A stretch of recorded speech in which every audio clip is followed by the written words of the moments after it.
Hello, today is December 1st, 2020. It's been a while. Sorry, I haven't been able to attend for a while, but this is the standard SIG cluster lifecycle call. I'm taking a look at the doc and seeing what the agenda is. There's a couple of things I do know that we should talk about, one of which is going to be getting the sub-project, the developer track stuff going for KubeCon EU. Let me share my screen. Hopefully folks can see my screen. Yes, no, maybe so. Yes. Okay. So let's walk down here. Lubomir, I think this is the first topic I forwarded the email. Want to start talking about it? Yeah, so the CNCF is opening the floor for more people to participate in the call for paper / call for proposal submission review process. And potentially this was only sent to the SIG lead mailing list, but we can like delegate to others who wish to participate in the review. You don't have to be a lead exactly, according to us. So if anybody wants to, they can engage with the CNCF. There's a form that you can fill. You can say that you represent SIG-Cluster Lifecycle, and you can be a reviewer for the CFP for the next KubeCon. Is there any, I should take a look here. Yeah, I think they summarized how much effort will be required. I think the numbers are reasonable. Like, okay, 18 hours for 100 proposals is fine. Yeah, but the question I have is like, this is people's time, you know, and there should be some kickback. Like the benefits of being in the program community. This is the part that I was looking for. So the 100% benefit is if you do the 100 to 200 proposal review. I think this is okay. This is reasonable.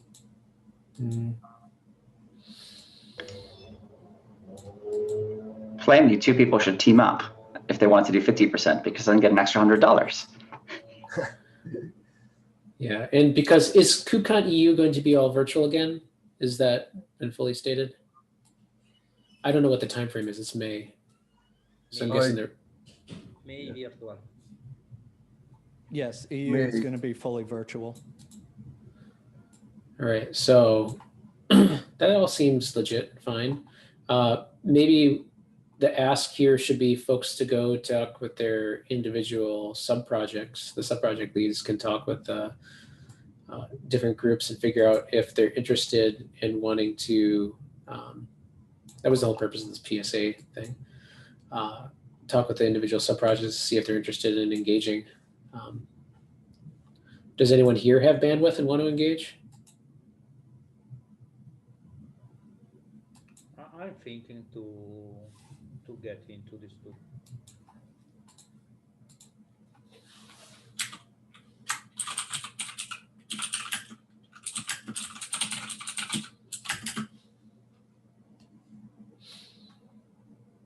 As long as I'm going to go ahead and check with internally in my org, but as long as there's no objections from them, I'll probably also throw my name in the hat too.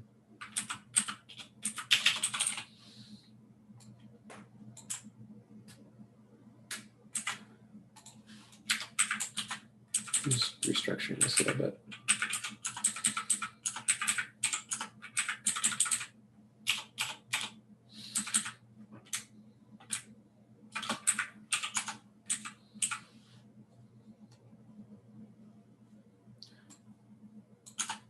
All right, so all the details are here. I would send out the information, so fill out the form or whatever, and try to talk with the individual sub-projects. So if you're a sub-project lead, please talk with the rest of the people if they're interested in engaging, because there are kickbacks it's always hard when somebody says, hey, you want to volunteer for this? And there's no incentive to do so. But there is at least some incentive. Is there anything else that you want to talk about with regards to this, Lubomir? I just wanted to mention that like reading 100 abstracts may seem a lot, but it's really not that much. It's not clear to me what is the exact criteria. Maybe another entity after you will gate the submissions that you approved. I don't know the exact details about the process. They link to a separate document, which I haven't read. Yeah. I do know that it goes through a couple of rounds. It seems to me like this is the first round filter. And then Yeah. they score rank it after that. But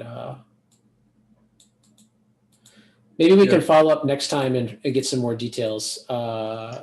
Maybe we can ask Stephen Augustus to see if what the process is, just to get some feedback. Does that seem like a good idea? Yeah, I think we should just read the document that they linked because it explains the details. I'm just saying that I haven't read it. So yeah, this is the program committee responsibilities. I'm pretty sure that Stephen is like the second entity that I talk about. Stephen and somebody else is responsible for reviewing your approvals. Right. There is a review portal where you go, you give scores, and then probably your score gets merged with someone else. Yeah. Yeah, I don't think it's purely score based because, for example, if the top two talks were identical, they would pick one of them, presumably, hopefully the higher ranked one. But like there is a track session which is not purely algorithmic, but is aiming to produce a good breadth of content as well. But it uses this as the input.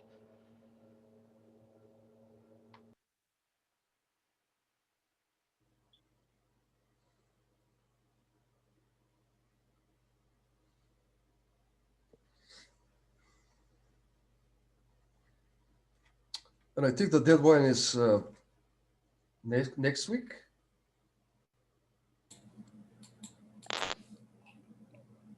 I think 4th is the closing date, so it should be after that. Okay, so yeah, it's 1 week after that. All right. So is this horse been sufficiently beaten? Yeah, if somebody has questions, I think we already, Tim already sent the email to the sequence lifecycle mailing list. We should open a discussion there. If somebody has questions, just email the same thread. So. Yep. All right. Should we go on to sub-project readouts? Or are there any other group topics that folks want to discuss? Once, twice, 3 times. All right. Sub-project readouts. Lubomir?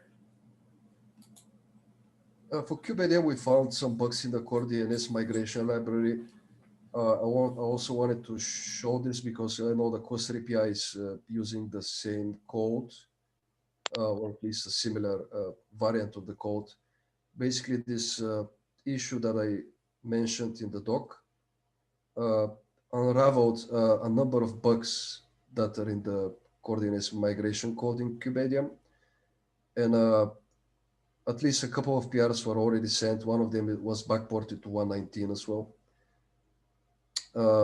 Eventually, we want to move core DNS to an external add-on, whether it's an operator or something else. This will help us potentially just bump a version of an image, and that's it. But now we have to go through the whole milestone and backport process because of some of these bugs. And potentially cluster API can also consume the same add-on because otherwise we now have to maintain like 2 separate instances of the logic. I generally agree.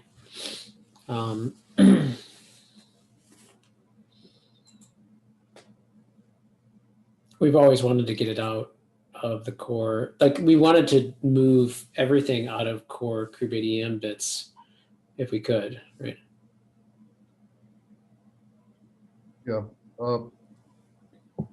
Just what is the status of the core DNS operator integration that you attempted for COPS, by the way?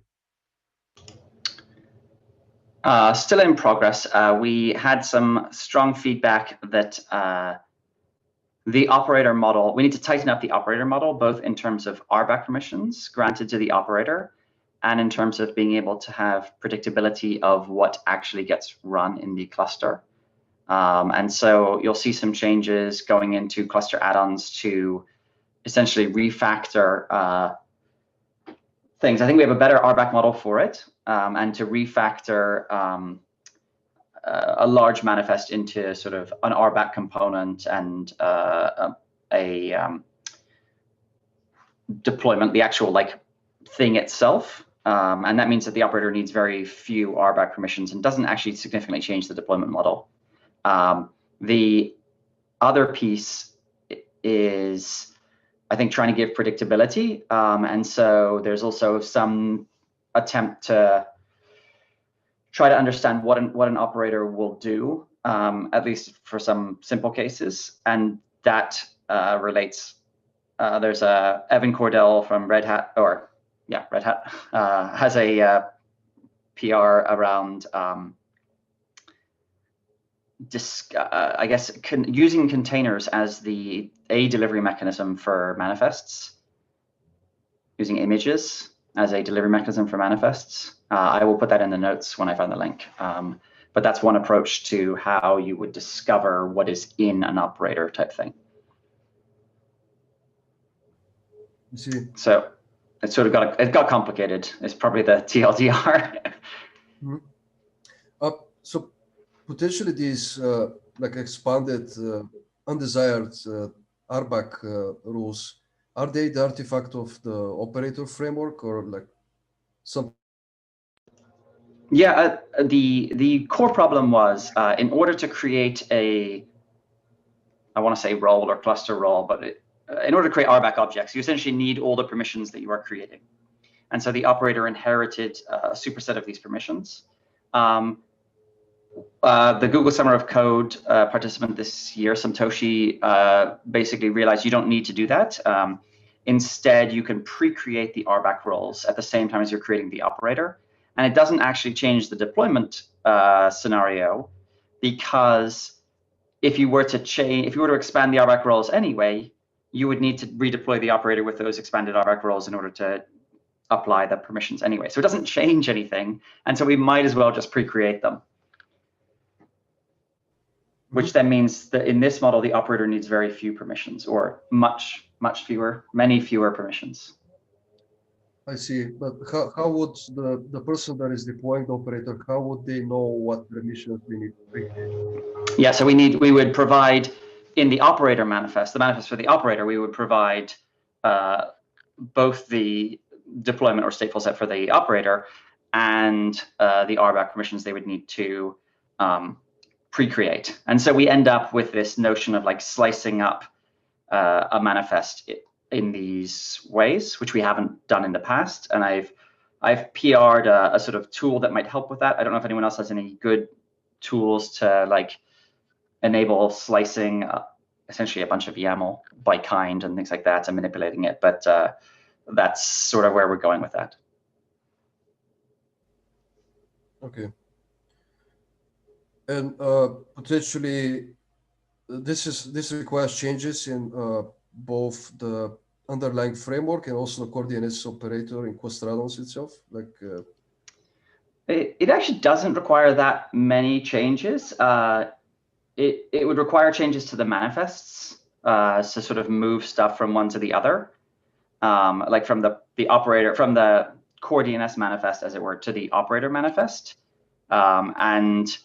But essentially, you would give it read access to the cluster roles, and it would verify that they exist. And the library is maybe some changes to the underlying library, but actually there aren't even that many changes required to the kubebuilder declarative pattern library. There aren't even that many changes required to that. Okay, I see.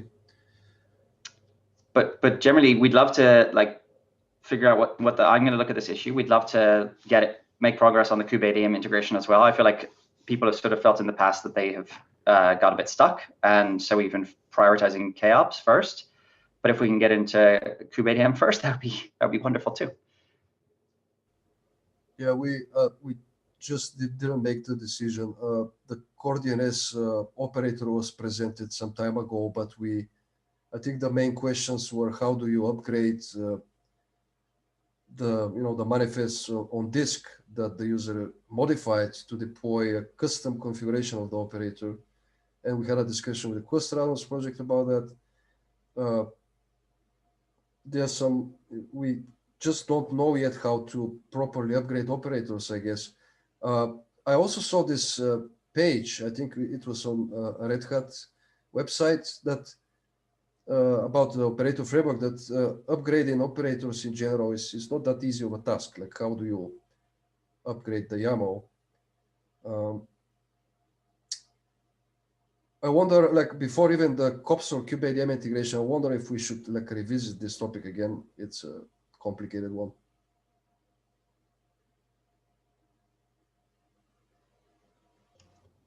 I agree. I mean, I think the answer is it does become the responsibility of kubeADM or COPS KOPS to upgrade the operator. And I think the advantage of an operator is the operator doesn't have any magic dependencies. In other words, it should purely be a kubectl apply upgrade. There should be no other like sequencing, like the rule of the operator should not require like complicated logic. The operator itself should not require complicated logic to upgrade. And you use the permissions you have as the orchestrator of the cluster to avoid, for example, if we had an operator, the operator would need basically cluster admin. And essentially the kubeADM would be the operator because we assume you effectively have cluster admin. But you could certainly write an operator if you wanted to. Yeah, it's an infinite loop of maintenance burden. I wonder if this. I was wondering if the operator contains a version, like a version format. Like, can we feed this to an endpoint that can be converted and sent back to the user? Like somehow you use that? The two models for there's one model where we essentially execute it directly, execute the operator in a one-shot model to output the YAML to standard out or something. The other model is that we gloss over the fact that the operator can make changes to the manifest and look at where the operator is pulling from. And while the initial version of operators only supported operators on disk in the container image, now we support a variety of sources. We support HTTPS, Git, and shortly Evan's image distribution mechanism. So I don't know which one of those, like, do we care about the feedback we got so far was that the main thing that people care about is the actual image and not necessarily the details around the image. So it would suffice, assuming you didn't change the image, which I don't think operators are going to do, it would suffice to look at the underlying manifest, but we could also support a one-shot mode. We just haven't pulled on that thread yet. So what you're saying is it is binary level or source level, but both of them based on the versioning, right? At the end of the day, it is the versioning with the GitOps that makes the difference in the updates, which is needed for this. Yeah, the operator should draw from the version specified, and we're going to have a fairly straightforward mapping to things that kubeADM or COPS or any other consumer could themselves do the same mapping to find the underlying manifest, because it's all in the same field and it follows a node format. So we'll have a library or something. Yeah, I want to table this because I think one of these things should really start to tie through proposals, like in an ideal state. I think that we should take this because it is going to affect so many things, and really having it written down would be good for our own mental health. At least my own mental health, because as I try to manage 12,000 things at once, I'll be able to refer to a document and make sure that I'm not senile yet. I'm getting there though. Does anyone want to, who should take point on starting to write this proposal? I mean, it feels like me, Justin, and potentially the core DNS maintainers. We should take points on that. Yeah, I'm happy to do that as well. Yeah.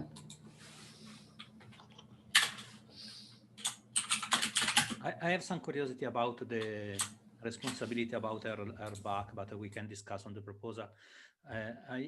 I only want to point out that there is an issue. I will link in the document in Kubernetes where we started to discuss a potential plugin model to allow basically to choose between which DNS or which proxy you want to use. Thank you. I'll take a look, and I'll also put in Evan's cap. Yeah, this is an idea that Fabrizio brought, that maybe kubeadm at least add-ons can be plugins in the way kubectl is doing plugins.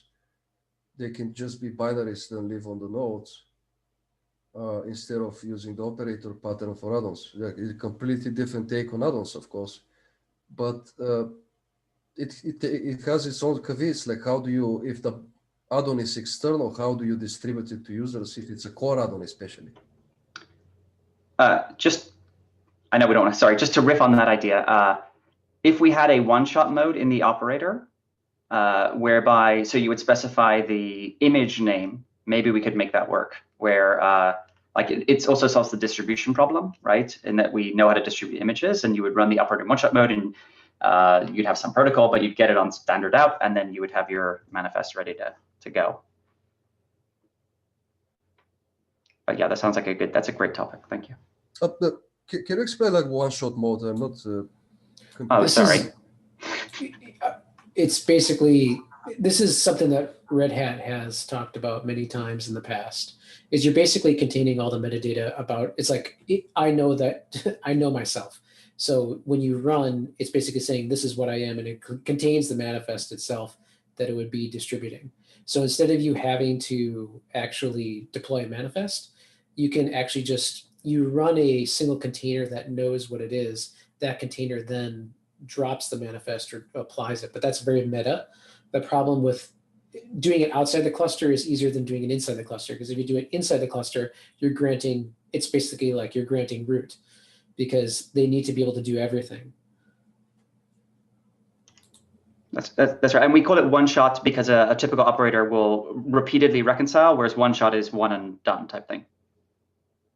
It outputs it to standard out rather than repeatedly reconciling.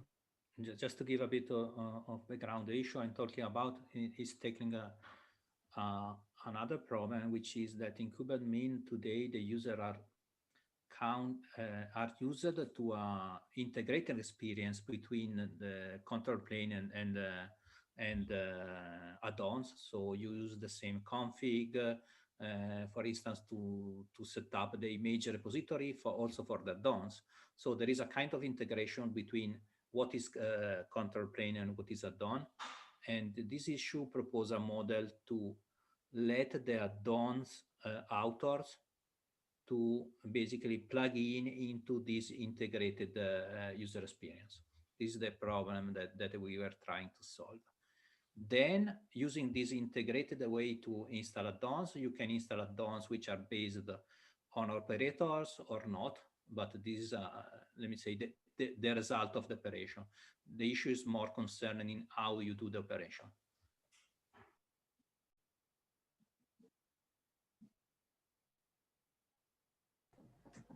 Yeah, the pluggable model is really nice. It requires some interfacing between kubeadm or the deployer and the add-on, and the add-on has to implement the same interface to support it. All right, why don't we table this? I'm really excited to read a proposal and to have the cat fight where I can read the different ideas. But I think we could just like gaze into the abyss on this topic for a while. So why don't we move along? That was basically the Kubedium update that basically focused entirely on core GNS and then goes into operators and then talks about the existential meaning of life. Anyways, it's to pass butter. So the is there any other Kubedium update, or should we move on to other updates? No, that's it, pretty much. Okay. Justin, you want to talk about COPS? Certainly, thank you. Yes, so we are trying to do a mini rebrand to change from COPS to KOPS, emphasizing ops, de-emphasizing COPS. It feels like a good thing to do, given our political climate, and also ops is like it's more like what it is, and it's like, you know, it's fun. It's occasion to do a rebrand. So if you see me saying KOPS, that is why I start saying KOPS. And in more technical news, we are sort of a little bit, we caught up and now we're a little bit behind the ball on getting, I think 119 out. We're having some challenges around the authentication things, which we've talked about in previous weeks, but we are basically trying to get 119 through the process and trying to pick the least worst bad things to make that happen. How goes the integration with Cluster API and other sub-projects within KOPS? Thank you. Tabled for now, trying to get like, whenever we get behind the ball, we everything else sort of falls by the wayside. But it is very much something I'm interested in, and yeah, we just haven't had a lot of time for it. Any questions, comments, complaints, concerns? Other than that, you don't like the new name. I don't have opinions really. I'm fine with KOPS. It just requires like, you know, mental, you know, checking myself because I've said it for years now. So we're being relaxed about people using old or new names. Does anybody want to talk about Cluster API? I know they're working on V1 Alpha 4 stuff.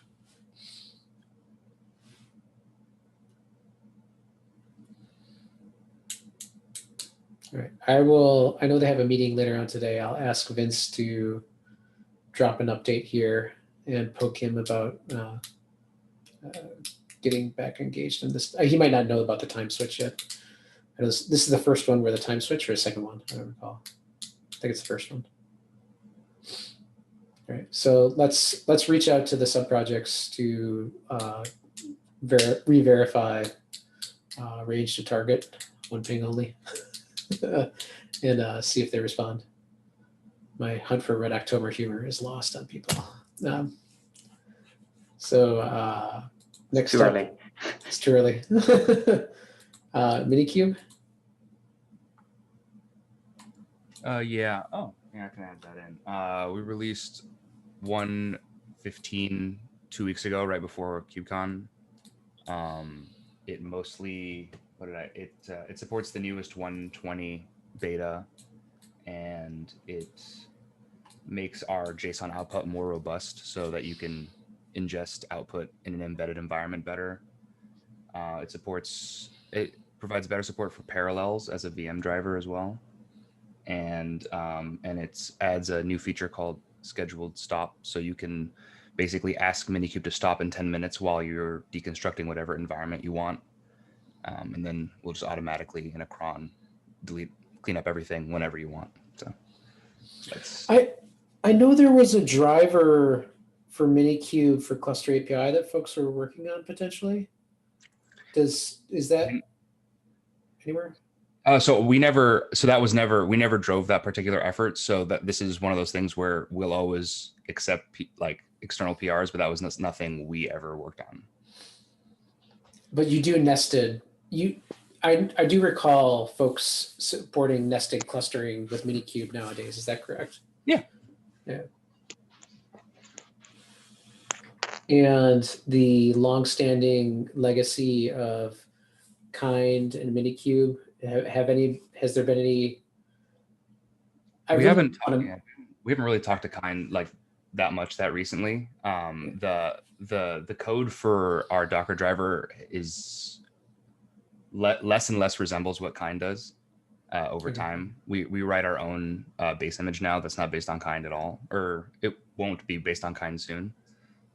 So that's if that was the concern. Otherwise, we haven't really talked recently. The reason I ask is that the projects overlap in their user stories a lot. Definitely.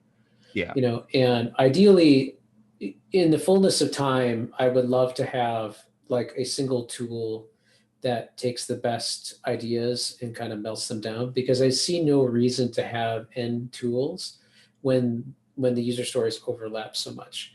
Now, the test automation and the simplicity of some things, I think, would be great to sort of channel, because at the time Minikube didn't support it, so Kind existed out of necessity. Yeah, but I think that in the fullness of time, I would love to see these projects communicate more and kind of, I don't know, melt into one. Yeah, I think that we've never focused on testing Kubernetes as like a use case for Minikube. Now that Minikube spins up pretty fast and supports non-VM drivers, like there's nothing stopping us. It's never been a priority for us. But yeah, I don't disagree with that. Also, Kind's part of SIG testing, I think, which is a little bit like. It is. Yeah. I should talk. So. I should talk with Ben and reach out and see where he's at with things, because I would love to get his take on, what the delta is and whether it makes sense in the fullness of time or whether it makes more sense to collapse things into one. Yeah, I don't disagree with that at all. There's a problem that, like you mentioned, it was created in a separate SIG that wanted to just push things as fast as possible to get something working. And now both projects not only have separate SIGs that own them, but they also have separate brands established in the community. Minikube is a brand, Kind is a brand. So tearing down a brand will require some effort and changes. But yeah, I would agree that ideally, originally, maybe SIG testing should have went to Minikube and contribute the Docker driver directly, and we can use Minikube for testing. Yeah, the Docker driver took like 6 months to write just because of our existing code base was not ready for it. But so I understand why no one took that on externally, but I don't disagree. Yeah, this has been an old saw of mine. Maybe I should, in my infinite free time, which is consumed entirely by Zooms, I can try to reach out to Ben and see what his thoughts are. Sure. Yeah, we're always welcome. We're always open to like meeting with Ben. That's not a problem. Right. I'd be very interested in cluster API drivers for this, because they do a Docker implementation, which actually doesn't use even Kind. It uses portions of Kind's library to be able to do this. Mm-hmm. That's the test automation stuff. I'd really like to see stuff leveraged across the board. So like all of the SIG cluster lifecycle tools, like have this virtual cycle, this feedback loop where they're testing, they're using tools to test the other tools that, helps to harden the whole story. So great. Any other questions, comments, complaints, concerns? So when you mention tools, what tools are you talking about? Is it the testing of the Kubernetes cluster, or is it the services associated with that? It's the deployment. Kind and Minikube both. It's the SIG cluster lifecycle tooling. We've, out of necessity, different tools use things based upon the history. So like COPS still has their own bootstrapping mechanism and other aspects of it, right? Ideally, I would love to see this melted down in the fullness of time, where we do strict layering, where the job of bootstrapping is one tool, the job of provisioning a cluster is one tool, the job of provisioning multiple clusters is another tool, and they all kind of use the layers below it. Instead, we kind of have this weird, it's a weird ball of yarn built out of necessity because of the issues and timing of everything for the most part. So, different projects were at different states in the past, but I think we are at a state now where we can do these things. It's just a question of do we have the resourcing and the capability to make that happen. I think before it was we couldn't do these things yet, but we are definitely at the state where we could if we had, magical resources from the universe. I see. And I think it would, for the community's perspective, it would make their lives so much easier, to be honest. Just have one tool to point out. Yeah, of course. That's Yeah. not a question. Yeah, because the community is like, what do I use? And be like, well, we have an answer for that. We have the layers. You use this tool for this layer, that tool for that layer, and it's all composable.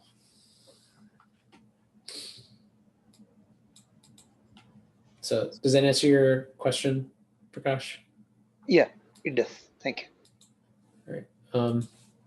Does anyone want to give any more sub-project updates, or should I try to wrangle other folks for other stuff next time? So we still have cluster API. We have all the other stuff that's not on the list.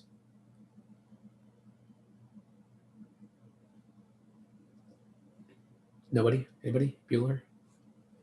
All right. So I'll try to reach out to folks and try to see if I can get better attendance next 2 weeks from now. And that's probably going to be the last one before the new year. And this time frame works for me, so I should be able to be here. And we can, unless there's any other topics, we can just end a little bit early. I added one topic to the group section. This was about the discussion of renaming master to control plane. I'm not sure if Tim, if you know, there was a new working group that was created to work on these items.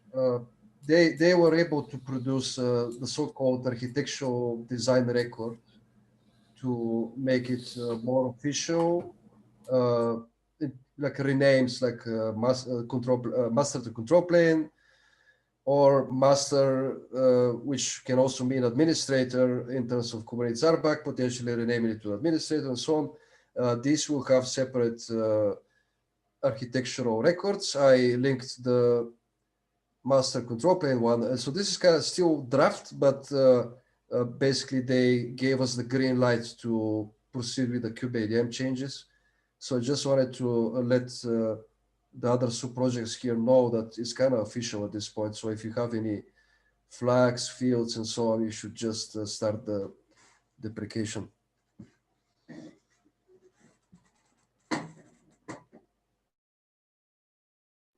I didn't get it. Are you saying that Kubernetes control plane is the new name?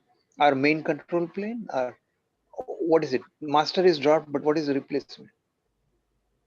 The document that I linked explains that master, in terms of a master node, is being renamed to to control plane node.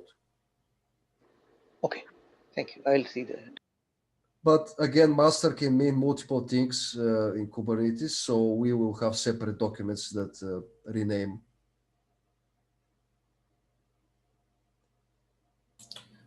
Any other topics?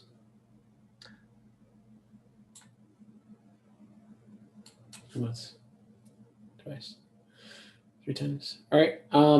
Please follow up on the list. I will try to get some emails out to make sure we get better attendance next time. And if we don't see you in 2 weeks, have a good holiday. Bye-bye. Take care.